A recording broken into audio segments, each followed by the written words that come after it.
Women had always been part of politics from the late 19th into the 20th century in Ireland.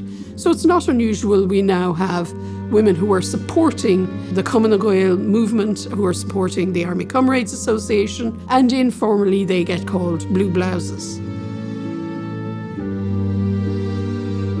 Tatníonn an polaitíochta coméideach leis na mrá seo, agus mar sin tá siad sásta íomha dimrá a bheits sa bhaile ag tuairtear de páistí agus de chláán a bhéadú in éireann ag an am sin.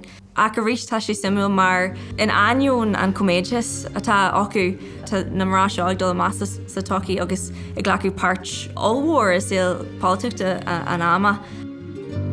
They are very different from the feminists who are resisting the anti-gendered legislation. They are very supportive of what Cumann na Gael are doing, very much disparaging of being suffragettes.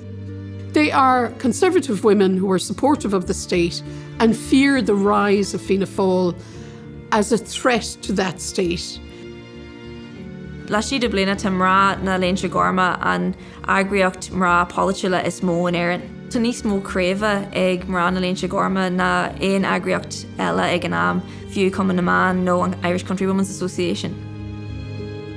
So it's the single biggest women's organisation in the early 1930s in Ireland, but one I would say most people have never heard of.